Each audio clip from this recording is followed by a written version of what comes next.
우리 하나님 말씀 보겠습니다. 오늘 창세기 27장입니다. 구약성경 창세기 27장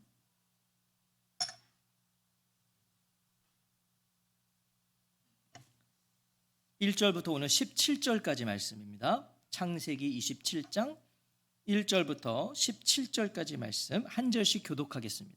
제가 먼저 27장 1절을 읽겠습니다. 이삭이 나이가 많아 눈이 어두워 잘 보지 못하더니 맏아들 에서를 불러 이르되 내 아들아 하매 그가 이르되 내가 여기 있나이다 하니 이삭이 이르되 내가 이제 늙어 어느 날 죽은 줄 알지 못하니 그런즉 네 기구 곧 화살통과 활을 가지고 들에 가서 나를 위하여 사냥하여 내가 즐기는 별미를 만들어 내게로 가져와서 먹게 하여 내가 죽기 전에 내 마음껏 내게 축복하게 하라. 이삭이 그의 아들 에서에게 말할 때에 리브가가 들었더니 에서가 사냥하여 오려고 들로 나가매 리브가가 그의 아들 야곱에게 말하여 이르되 내 아버지가 내 형 에서에게 말씀하시는 것을 내가 들으니 이르시기를 나를 위하여 사냥하여 가져다가 별미를 만들어 내가 먹게 하여 죽기 전에 여호와 앞에서 내게 축복하게 하라 하셨으니 그런즉 내 아들아 내 말을 따라 내가 내게 명하는 대로 염소떼에 가서 거기서 좋은 염소 새끼 2마리를 내게로 가져오면 내가 그것으로 내 아버지를 위하여 그가 즐기시는 별미를 만들리니 내가 그것을 내 아버지께 가져다 드려서 그가 죽기 전에 내게 축복하기 위하여 잡수시게 하라. 야곱이 그 어머니 리브가에게 이르되 내 형 에서는 털이 많은 사람이요 나는 매끈매끈한 사람인즉 아버지께서 나를 만지실진데 내가 아버지의 눈에 속이는 자로 보일지라 복은 고사하고 저주를 받을까 하나이다. 어머니가 그에게 이르되 내 아들아 너의 저주는 내게로 돌리리니 내 말만 따르고 가서 가져오라. 그가 가서 끌어다가 어머니에게로 가져왔더니 그의 어머니가 그의 아버지가 즐기는 별미를 만들었더라. 리브가가 집안 자기에게 있는 그의 맏아들 에서의 좋은 의복을 가져다가 그의 작은 아들 야곱에게 입히고 염소 새끼의 가죽을 그의 손과 목에 매끈매끈한 곳에 입히고 같이 읽겠습니다. 자기가 만든 별미와 떡을 자기 아들 야곱의 손에 주니. 아멘. 오늘은 야곱 3번째 시간 눈이 어두워 잘 보지 못하더니 눈이 어두워 잘 보지 못하더니 라는 제목으로 하나님 말씀 듣겠습니다. 창세기 27장은 에서를 향한 이 아버지 이삭의 축복을 야곱이 가로채는 사건입니다. 우리가 또 지난주에 팥죽 사건에 이어서 계속 유명한 사건들이죠. 그 가운데 오늘 본문은요, 어떻게 장자 에서가 아닌 야곱이 축복을 받게 되었는가, 그 배경이 되는 말씀입니다. 어떻게 야곱에게 축복이 갔는가? 우리는 이미 25장에서 이삭과 리브가의 편애를 확인했어요. 각자가 각각의 아들들을 편애했어요. 25장 28절에 보면 이삭은 에서가 사냥한 고기를 좋아하므로 그를 사랑하고 리브가는 야곱을 사랑하였더라. 자, 오늘 본문에서도 이삭과 리브가의 편애는 극명하게 드러납니다. 하여튼 이 이삭과 리브가 참 의외예요. 굉장히 편애를 했어요. 오늘도 보십시오. 18절에 보시면 이삭이 에서를 내 아들아 라고 부릅니다. 내 아들아.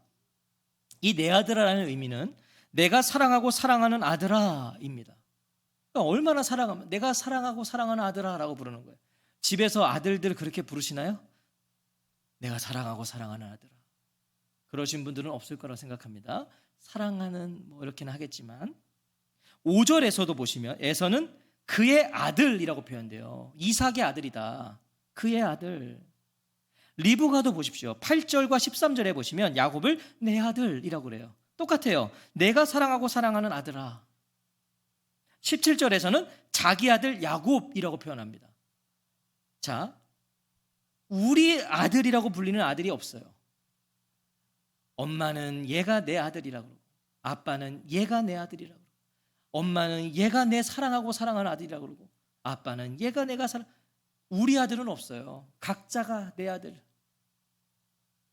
에서와 야곱 둘 다 똑같은 아들인데요. 똑같이 배 아파 낳은 자식들인데 부모의 사랑은 갈라져 있다는 게 지금 강조되고 있는 거예요.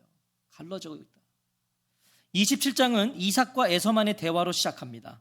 이삭과 에서만의 대화. 1절부터 4절을 보시면 이삭이 에서를 축복하기 위한 준비에 들어가요. 그런데 1절은 이때가 이삭이 늙어서 눈이 어두워 잘 볼 수 없게 된 어느 날이라고 증언합니다. 이삭이 늙었어요. 그래서 눈이 이제 점점 어두워져요. 그 어느 날 이삭이 에서를 불러요. 이유는 2절에 보시면 이삭이 이제 자신이 살 날이 얼마 남지 않았다고 여겼기 때문입니다. 내가 살 날이 얼마 남지 않았다는 거예요. 그래서 족장으로서, 집안의 가장으로서, 어른으로서 장자를 축복하는 일을 이제 내가 실행해야 될 때가 되었다라고 판단한 거예요. 내가 이제 살 날이 얼마 없으니까 이제는 내가 장자에게 축복을 해야 되겠다. 나의 모든 것이 그에게로 전해지게 해야 되겠다.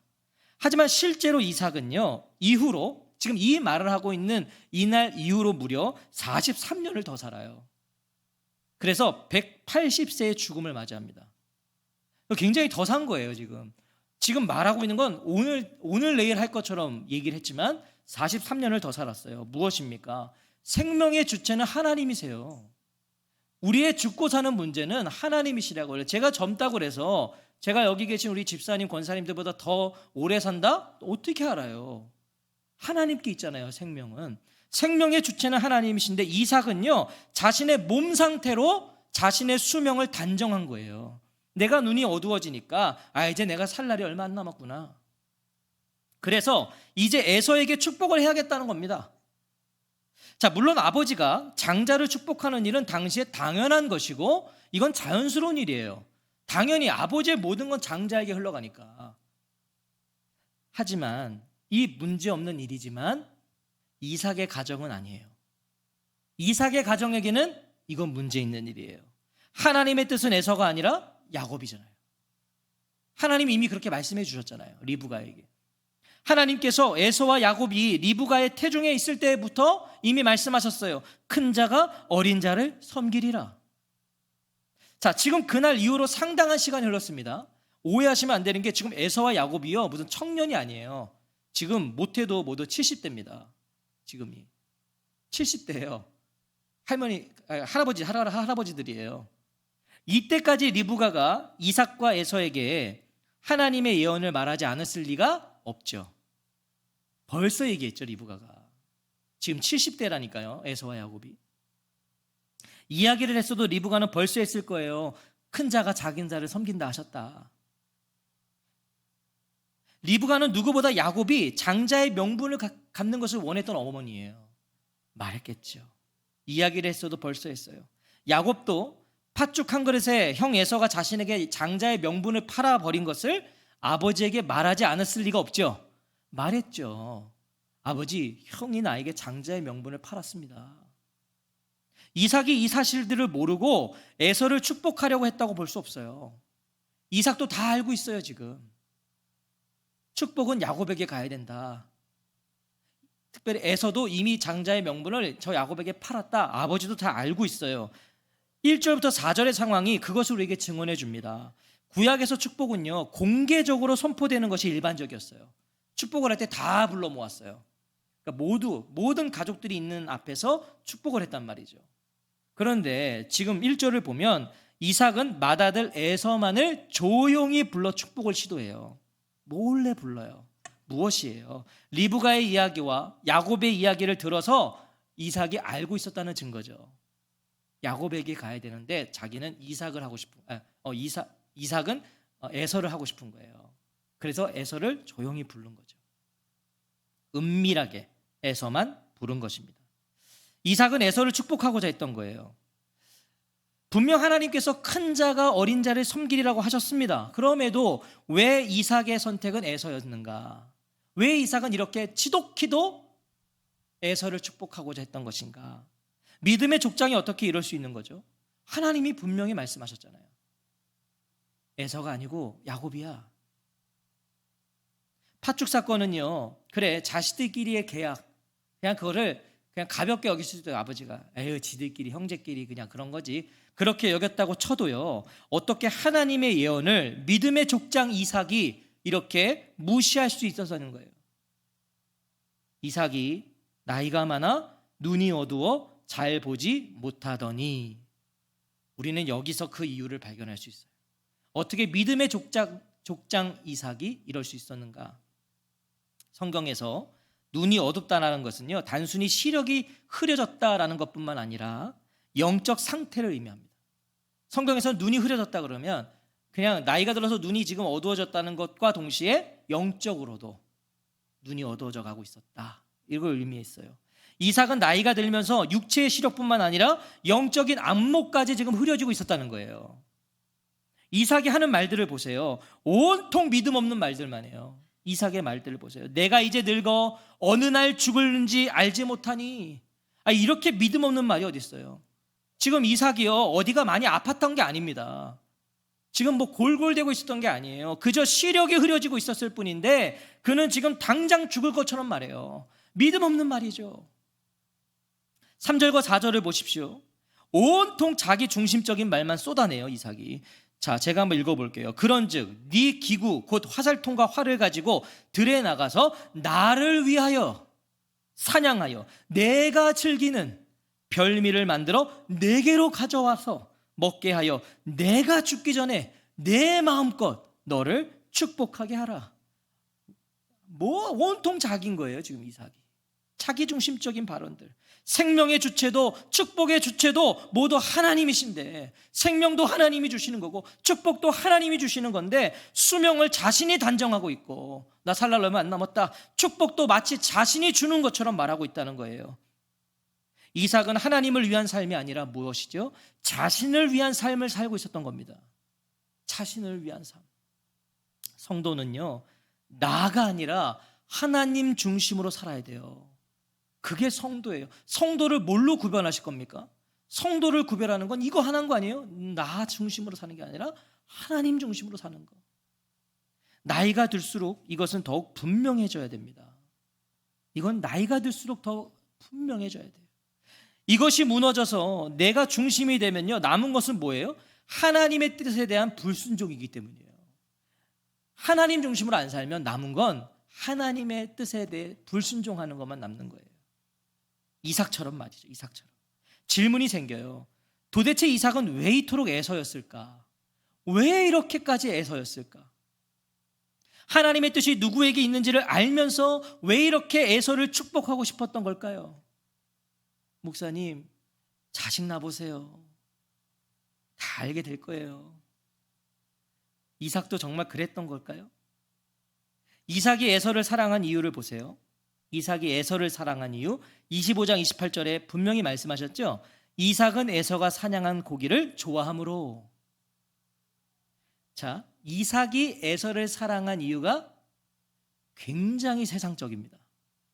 굉장히 세상적이에요.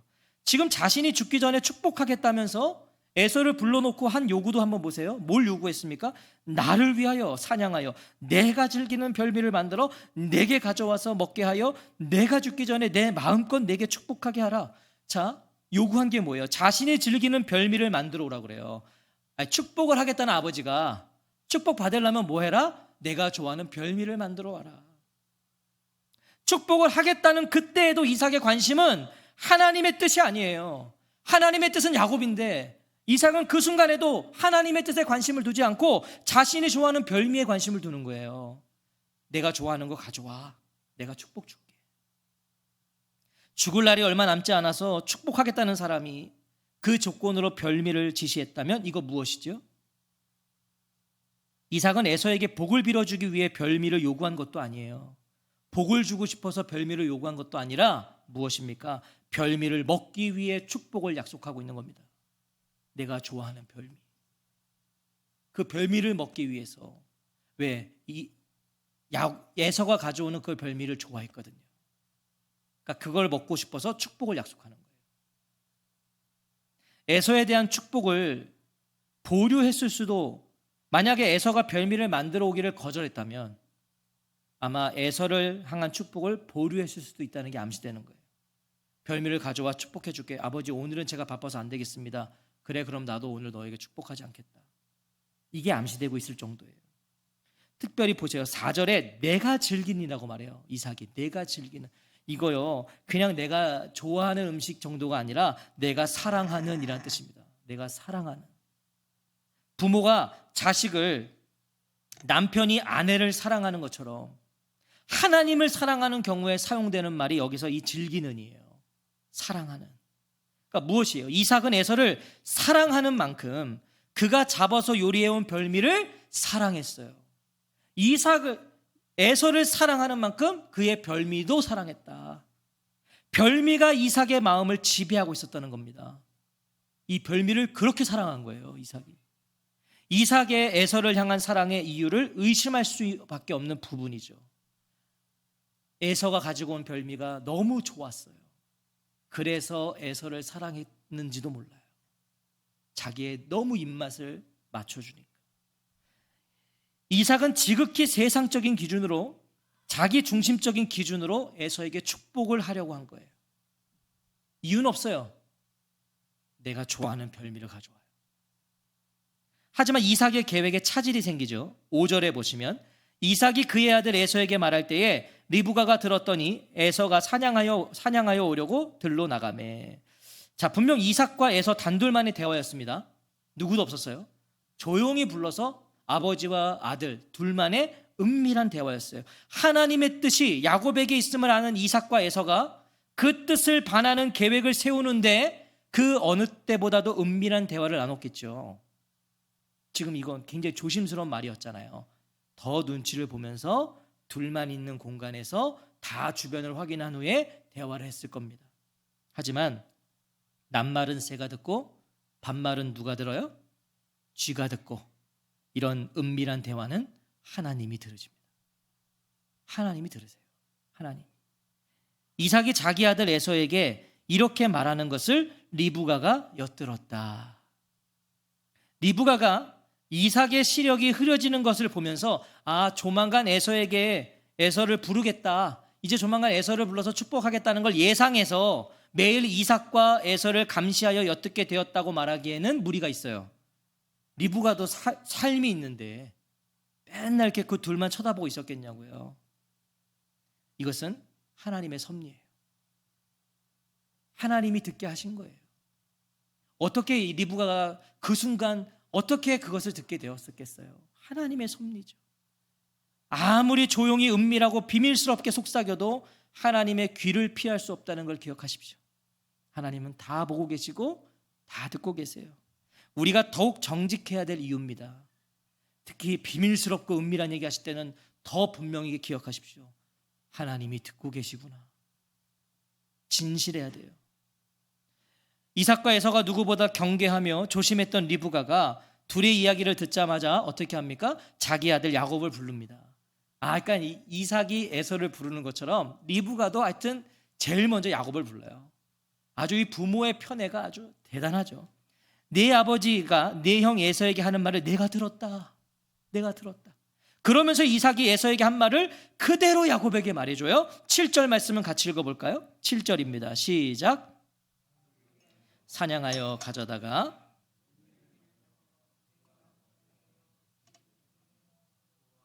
내게 축복하게 하라 하셨으니. 자, 이거 이삭이 에서에게 한 말이죠. 그걸 그대로 전해줍니다. 한 가지 다른 점이 있다면 뭐예요? 이삭은 내가 죽기 전에 내 마음껏 내게 축복하게 하라고 했는데 7절에서 리브가는 죽기 전에 여호와 앞에서 내가 축복하게 하라고 하셨으니. 자, 여호와 앞에서를 덧붙여 말해요, 리브가는. 이삭은 이 말은 안 했거든요. 여호와 앞에서라는 말은 안 했어요. 그런데 리브가는 여호와 앞에서를 덧붙여 야곱에게 말해줘요. 리브가는요, 이삭의 축복이 곧 하나님의 축복을 대언하는 신적 권위를 덧입고 있다는 것을 확신하고 있는 거예요. 리브가는 아버지 이삭의 축복은 하나님이 주시는 거다. 이걸 리브가는 정확히 알고 있었다는 거죠. 그래도 리브가가 깨어있는 여인이었으면 우리는 볼 수 있는 거예요. 이삭은 눈이 어두워요. 깨닫지를 못해요. 그런데 리브가는 적어도 그걸 알고 있었어요. 이삭의 축복은 하나님의 축복이다. 이 여자들이 그래서 깨어 있으셔야 됩니다. 그렇다잖아요. 지금 제가 저기서 그렇다잖아요. 자, 그런데 그 다음 말이 이상해요. 리브가 깨어 있는 것 같은데 그 다음 말을 보세요. 8절에 그런즉 내 아들아 내 말을 따라 내가 내게 명하는 대로, 자신이 시키는 대로 행동하라고 단호하게 명령합니다. 리브가가 내가 시키는 대로 해라. 그리고 그런데 그 명령이 문제예요. 그 명령이 염소떼 중에서 아주 좋은 새끼 염소 2마리 잡아오면 자신이 아버지가 잡수실 별미를 만들어준다는 거죠. 엄마가 네가 가서 염소 새끼 2마리 가져오면 내가 네 아버지가 좋아하는 별미를 만들어줄게. 그러면 그것을 에서인 것처럼 가지고 가서 아버지의 축복을 받으라는 거예요. 10절에 네가 그것을 내 아버지께 가져다 드려서 그가 죽기 전에 내게 축복하기 위하여 잡수시게 하라. 한마디로 시력이 흐린 이삭을 속여서 에서가 받을 축복을 뺏으라는 것이죠.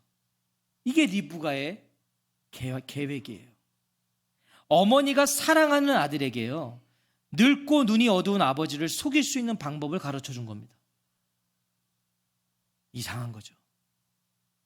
아니, 어떻게 가족이 이럴 수 있어요? 지금 가족입니다. 무슨 이혼 가정이 아니에요. 한 가족이에요. 혹자들은 이런 리브가를 높이 평가해요. 큰 자가 어린 자를 섬기리라는 말씀에 리브가는 순종하고 있었다는 거예요. 어떻게든 하나님 분명히 자기에게 말씀했거든요. 에서가 야곱을 섬길 거야. 그러니까 이 리브가는 깨어 있어서 그 말씀을 어떻게든 이루려고 지금 이런 계획을 세웠다. 그래서 리브가는 순종하고 있는 여인이다. 이렇게 말하는 사람들이 있어요. 하지만 정말 그럴까요? 분명 리브가는 하나님의 뜻을 깨달았죠. 알고 있어요. 하지만 야곱이 에서에게 팥죽으로 장자의 명분을 빼앗은 것처럼 지금 리브가도 인간적인 계획과 수단을 동원하고 있어요. 인간적인 방법들. 내 아들아 내 말을 따라 내가 내게 명하는 대로, 뭐예요? 자기 말을 따르라는 거예요. 자기 말을 따르래요. 아들한테. 안 되죠. 큰 자가 어린 자를 섬기리라는 말씀은 리브가의 말이 아니었잖아요. 이거는 하나님의 말씀이었잖아요. 하나님의 말씀이었다면 리브가의 말을 따를 게 아니라 하나님의 말씀을 따라야죠. 하나님이 하신 말씀이니까.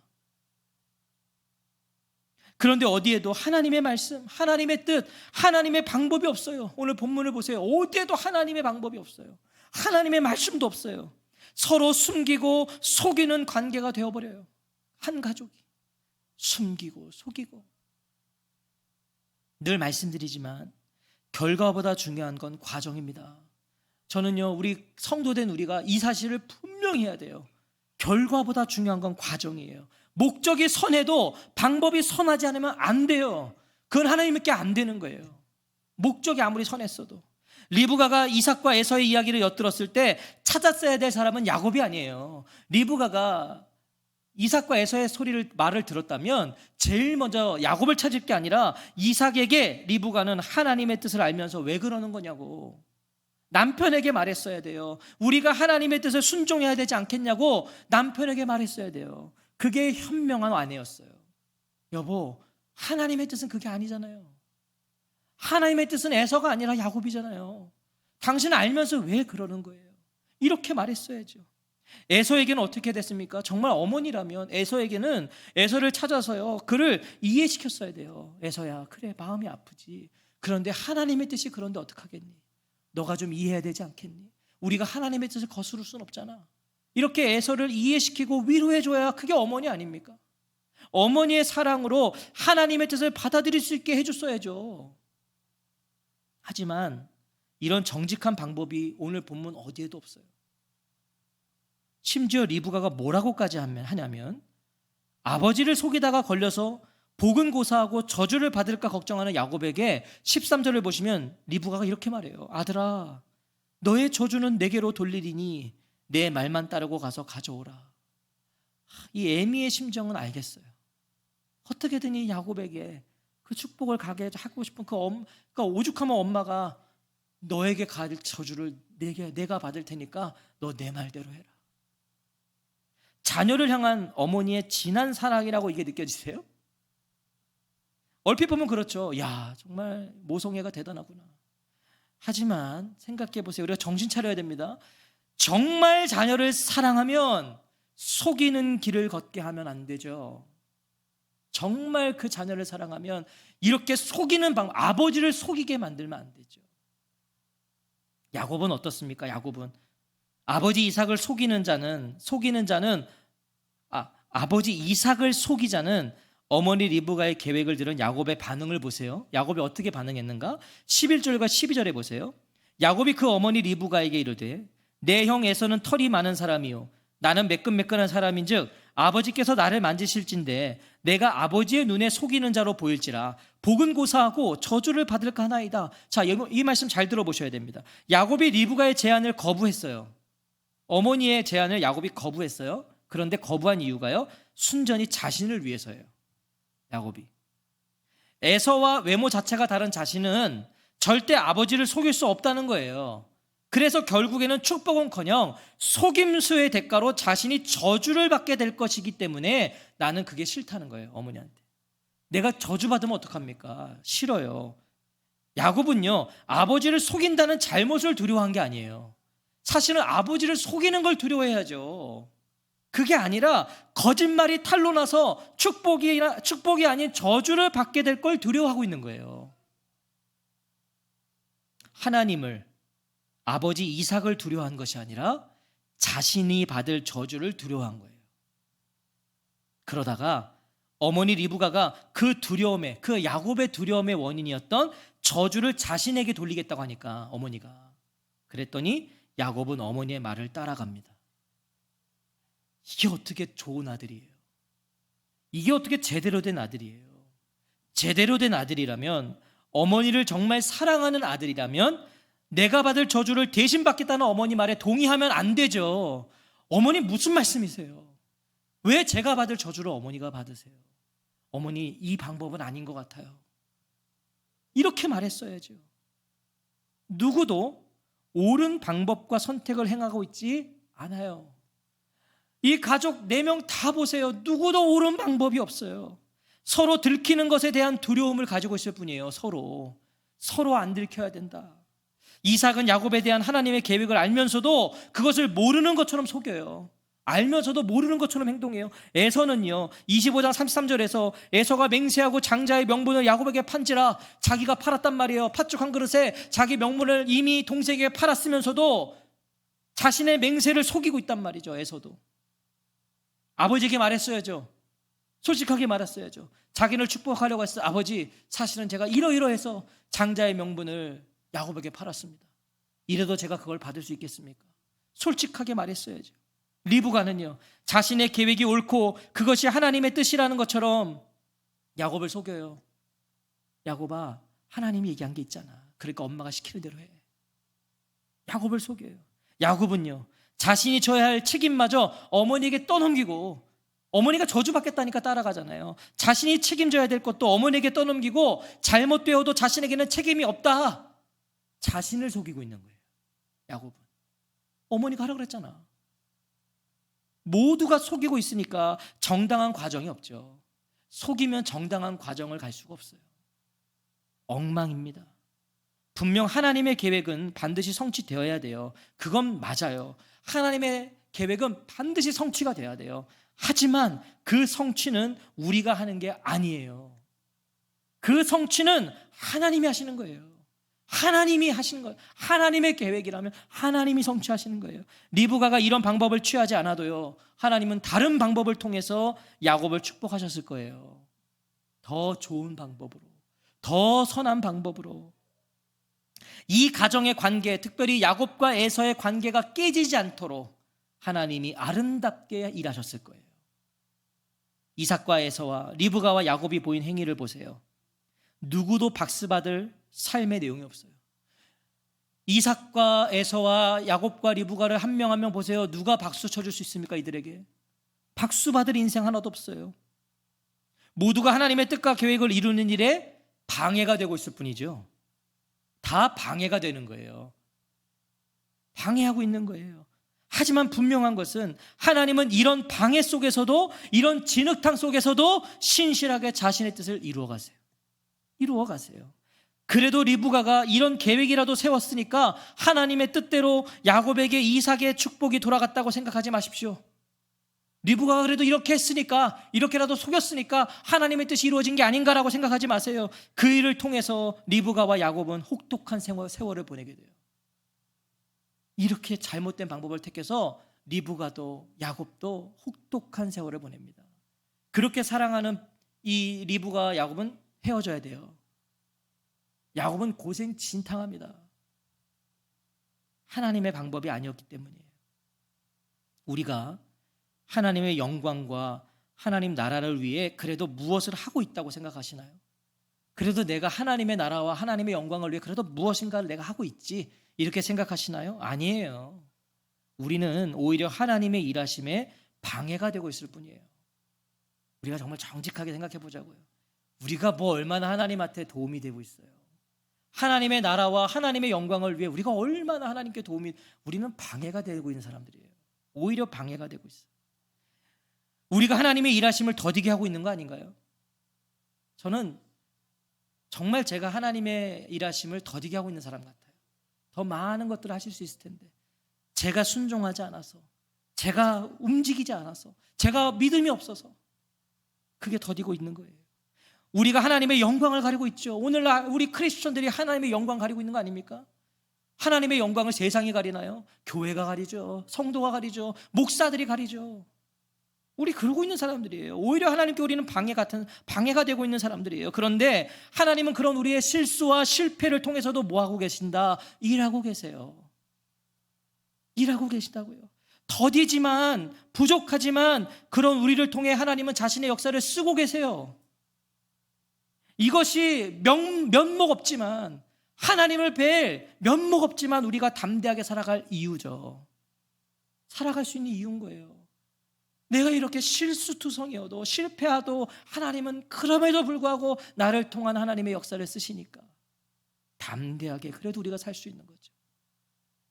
사랑하는 성도 여러분, 왜 하나님은 이런 한 믿음의 가정의 부끄러운 일, 오늘 이 본문 부끄러운 일이잖아요. 이 부끄러운 일을 있는 그대로 기록하셔서 오늘 우리에게 들려주실까요? 사실 이런 거 이삭의 입장에서는 기록을 안 해주시면 감사한 거잖아요. 수치잖아요, 집안에. 이게 뭡니까? 아버지와 어머니가 서로 갈라지고 두 아들도 갈라져서 서로를 속이는 이런 거 기록 안 하셨으면 감사한데 하나님은 왜 이걸 굳이 기록하셔서 오늘 우리에게 들려주실까요? 이렇게 엉망이어도 내가 다 해결하고 내가 다 이끌어가니까 결국에는 내 뜻대로 되니까 그래, 그러니까 너희도 마음대로 살아, 이렇게 그런 의미로 말씀하실까요? 그러니까 너희들도 마음대로 살아, 그 말씀이실까요? 아니죠. 우리를 향하신 하나님의 뜻과 계획이 있다는 거, 그리고 하나님이 그 뜻과 계획을 선하신 방법으로 이루고자 하신다는 거. 하나님은 이런 방법이 아니라 선한 방법으로 이끌어가고 싶으시다. 그러니까 이삭과 에서와 리브가와 야곱처럼 인간적인 방법 택하지 말라고 말씀하시는 거 아닐까요? 오늘 이 말씀을 받아 읽는 우리에게는 이 가정처럼 살지 마, 이 가정처럼 선택하지 마, 그 방법을 취하지 말라고 우리에게 말씀하시는 거 아닐까요? 이렇게 안 해도 나는 내 뜻을 이루어갈 수 있어. 오히려 너희들이 순종함으로 내 뜻은 더 많이 펼쳐질 것이고 너희들이 나의 방법을 택할 때 나의 일은 더 신속하게 이루어질 거야. 이거 말씀하시는 거 아닐까요? 하나 되지 못하고 있는 이 가정의 공통점이 하나 있습니다. 발견하셨습니까? 이 가정 죽어라 하나가 안 되거든요. 근데 공통점이 하나 있어요. 그것은 바로 조급함입니다. 이 가정 모두에게 있는 공통점, 조급함. 이삭도 조급했고요, 에서도 조급했고요, 리브가도 조급했고요, 야곱도 조급했어요. 조급하니까 어떻게든 빨리 이 일을 이루려고 속이는 거예요. 조급하니까. 우리가 언제 조급해지죠? 우리 성도님들 한번 생각해 보세요. 언제 조급해지세요? 우리가 언제 조바심이 나죠? 믿음이 없을 때예요. 믿음이 없을 때 우리는 조급해져요. 조바심이 생겨요. 하나님을 향한 믿음, 하나님의 말씀에 대한 믿음이 없을 때 드러나는 게 조급함이에요. 그래서 이것도 해야 될 것 같은데, 이것도 준비해야 될 것 같은데, 그때 가서 어떻게 이것도 해야지, 조급해지는 거예요. 이삭이, 에서가, 리브가가, 야곱이 하나님을 바라보는 믿음이 있었다면 절대 이런 과정들을 보이지 않았을 거예요. 하나님이 말씀하셨다면 오히려 기다릴 줄 알았을 거예요. 기다릴 줄 아는 게 믿음이에요. 버티는 게 믿음이에요. 견디는 게 믿음이에요. 내 뜻대로 상황이 돌아가는 것 같지 않아도 하나님이 이렇게 말씀하셨다면 기다릴 수 있어요. 믿음이 있으니까. 우리는 모두 지금 과정 중에 있는 사람들이죠. 우리 다 지금 과정을 살고 있는 사람들이잖아요. 여기서 지금 결론 나신 분이 아무도 없어요. 우리의 결론은 주님을 만나는 그날이에요. 그럼 우리는 지금 다 과정 속에 있는 사람들이에요. 이 과정에서 중요한 건 하나님과 나를 제대로 바라보는 겁니다. 이게 가장 중요한 거예요. 과정에 있는 사람 중에는 하나님과 나를 제대로 보는 사람. 그런데 눈이 어두워 잘 보지 못하더니, 이상만이 아니에요. 에서도 눈이 어두웠고요, 리브가도 눈이 어두웠고요, 야곱도 마찬가지예요. 다들 눈이 어두워져 갔어요. 나이가 들면 들수록 시력이 흐려지는 것처럼 영적인 안목 또한 흐려질 수 있다는 거예요. 야곱도 에서도 70이 됐는데 그 영적인 안목이 흐려지고 있는 거예요. 다 리브가도 흐려지고 있는 거예요. 하나님의 말씀을 받은 자도 안목이 흐려지는 거예요. 영적인 안목이. 하나님을 바라보는 눈이 어두워질 수 있다는 거예요. 신앙생활 아무리 오래 해도. 신앙의 세월이 늘어나면 늘어날수록 더욱 하나님을 알아야 되고 더욱 하나님을 사랑해야 되는데, 사실 상식적으로는 그렇잖아요. 예수 믿은 게 10년하고 20년하고 같냐고요. 1년짜리하고 20년, 30년짜리하고 같으면 안 되잖아요. 그런데 그렇지 않다는 거예요. 신앙의 세월이 늘어가면 늘어갈수록 하나님 더 알고 더 사랑해야 되는데 우리의 현실은 그렇지 않아요. 익숙함에 젖어요. 익숙함에 젖어서 더 형식적이게 돼요. 신앙생활이 더 그럴싸해져요. 더욱 자신과 다른 이를 속이는 일에 능숙한 신앙생활을 하게 돼요. 신앙생활에 이제 속된 말로 짬밥이 있다는 거예요. 그래서 교회 오면요, 권사처럼, 장로처럼, 안수집사처럼 능숙하게 해내죠. 그런 게 아니라는 거예요. 눈이 어두워지는 거예요. 그래서 점점 하나님이 안 보이는 삶을 살게 되는 거예요. 목사도 마찬가지예요. 왜 목사님들이, 여러분, 개척교회 목사님들이 사고치는 경우는 극히 드뭅니다. 다들 초심이 있거든요. 그런데 교회가 커지고 부흥해서 막 큰 그분들이 다 문제 일으키는 거 아니에요 지금? 그때 되면 더 경건하고 더 깊어지고 그래야 되는데 그렇지 않다는 거예요. 인간이요. 그냥 익숙해지는 거예요. 능숙해지는 거예요. 하지만 나이가 든다고 모두가 이삭처럼 눈이 어두워지는 것은 아니에요. 나이가 든다고 다 이렇게 되는 게 아니에요. 신앙생활 오래 하면 오래 할수록 더 형식적이게 되는 게 아니에요. 그렇지 않은 사람이 있어요. 신명기 34장 7절에 보면 모세가 죽을 때 나이 120세였으나 그의 눈이 흐리지 아니하였고 기력이 쇠하지 아니하였더라. 이것은 모세가 죽을 때까지 건강했다는 게 아니죠. 이 같은 의미를 담고 있다고 그랬잖아요. 모세는 마지막 순간까지 그 눈이 흐리지 않아 하나님을 바라보았다는 겁니다. 마지막까지 눈이 흐려지지 않았어요. 영적인 안목이 흐려지지 않아서 그는 마지막까지 하나님을 바라보았다. 오늘 저와 성도님들은 어떠신가요? 우리 눈은 하나님 바라보고 있나요? 우리 지금 하나님 정말 바라보고 있나요? 어제보다 오늘 더 하나님 바라보고 있나요? 우리의 과정은 여호와 앞에서 하나님의 방법을 추구하고 있나요? 우리 다 과정 속에 있는데 우리 하나님 방법을 추구하고 살고 있나요? 어떤 상황 속에서도 하나님 바라보는 거, 어떤 상황 속에서도 하나님을 선택하는 거, 하나님의 방식대로 나아가는 거, 그것이 믿음입니다. 오늘 우리에게 그 믿음을 요구하시는 거예요. 그 믿음. 우리가 기한을 정하지 않고 우리가 무엇을 준비하고 우리가 무엇을 예비하는 것이 아니라 하나님을 바라보는 그 싸움, 하나님이 약속하셨다면 기다릴 줄 아는 그 믿음, 그 믿음으로 한 주간도 충실하게 그 과정을 살아가시기를 주님의 이름으로 축원합니다. 아멘. 기도하겠습니다. 우리 이 시간 같이 기도하실 때 하나님, 우리 과정 중에 있음을 깨닫습니다. 그런데 우리는 자꾸만 결론을 내리려고 합니다. 자꾸 결론을 내리고 싶어 합니다. 결론은 하나님께 있는데, 결과는 하나님의 손에 있는데, 우리는 자꾸 우리 힘으로, 우리 노력으로 그것을 얻어 오려고 하고, 내가 원하는 시기, 내가 바라는 시기에 그것이 이루어지려고 발버둥 치며 살고 있는 건 아닌지 모르겠습니다. 하나님, 믿음을 주십시오. 하나님, 바라볼 수 있는 눈을 주십시오. 신앙생활이 늘어갈수록, 신앙의 연차가 많아질수록 능숙하고 형식적인 사람이 아니라 더 하나님과 가까워지고, 더 하나님을 분명하게 보고, 더 하나님을 선명하게 보는 눈을 주시옵소서. 그 믿음의 눈을 소유하는 자들이 되게 하옵소서. 우리 이 시간 같이 기도하겠습니다.